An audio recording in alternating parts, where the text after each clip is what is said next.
So in this video, I am going to talk to you about my journey as a truck dispatcher. So this is basically the follow-up to my initial dispatching video. It's 2 years later. I am still dispatching. I am still loving it.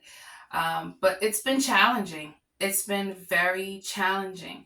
As you know, I started out going on to Google, just Googling local trucking companies in my area and trying to get hired as their dispatcher. And it worked. It didn't work very long, but it worked and I gained a lot of knowledge. So this is what I didn't know. I didn't know that as a dispatcher, it's a revolving door when it comes to carriers. Some carriers will only want you to dispatch for them part-time, some full-time. Some carriers will use you on an as-needed basis. I didn't know that. I thought that once I had a carrier, this was my carrier for life. Maybe that was just me being naive. And the goal was, in my head, was to get as many carriers as possible, of course, to grow my dispatching business. But that's not how it turned out. Instead, I have dispatched for over 35 carriers. And some relationships left on a sour note, and some relationships didn't. The economy changed. The rates started getting lower. Dispatching, from what one carrier told me, dispatching was more of a luxury when it came to his expenses, and not a necessity. And I understood that because the rates did drop over the past 2 years. One dispatcher I have had, guys, for 2 years. He stayed with me for 2 years, which is awesome. Shout out to you if you're watching my video.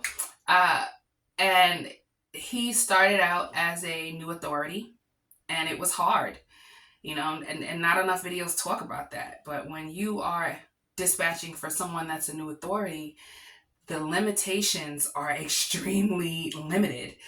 And you're going to find yourself, dispatching them to areas where they have to deadhead 100 miles just to pick up another load. It's not because we're not dispatching correctly or we're terrible dispatchers. It's really just because their authority is new and not many brokers want to work with them. So I suggest you tell them, pack some food, pack some blankets. You're going to be on the road for a few days trying to get you some good paying loads. Another thing that I didn't know about when it came to dispatching was how important those relationships with the brokers are. I now have brokers who email me before they even put the load up on the load board, to see if I'm available, to see if I have carriers available. I found out that a lot of these brokers have personal load boards. All I have to do is just ask them, and they'll give me access to it. And then those loads on their personal load boards never even make it to DAT, Truck Stop, 123 load boards, the major load boards that a lot of dispatchers are looking on. I also learned factoring companies. Factoring companies have a referral system. Factoring companies have a referral system. So if you refer a carrier to a factoring company, they will give you a referral fee, a percentage fee. And that percentage fee does not go away. So it turns into residual income, even if you stop dispatching for that carrier. One of the common questions that I get in my comments is, do you need a certification? Do you need to be certified to be a dispatcher?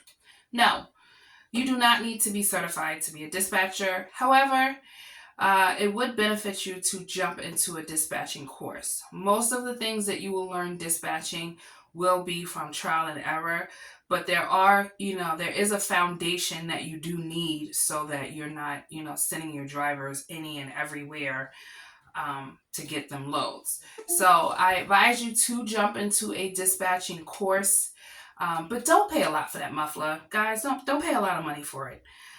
Get some books. Try to get as many free ebooks and knowledge as possible. Continue to look at YouTube. YouTube are telling you real stories in real time and real scenarios. So, no, guys, you don't need certification to become a dispatcher. Another comment, another common comment that I'm seeing is, how do I find carriers? Like I said, word of mouth is the best way. However, you can go onto the FMCSA website and find carriers. A lot of these load boards have carrier directories. Take advantage of that. You're paying for it anyway, so why not go on in there and try to grab you some carriers. Another thing I want to tell you guys is, find a cold calling buddy. I used to do cold calling classes. I still do them throughout the year. So continue to, pop in on my channel and see when's the next one. I just did one a few weeks ago. It's just a group of us on Zoom, cold calling carriers. We're feeding off of each other. We're learning different techniques. If you're nervous, the best way to get started is within a cold calling group. Another common question that I'm asked is, when is the best time to find loads? The best time to find loads is probably any time before 12 noon. So I would say as early as 6 to noon p.m. Now, if you are still looking for loads after noon, meaning after 12 p.m., then the pickings are going to be slim, and you might want to wait until the next day. That's just my personal preference. What else?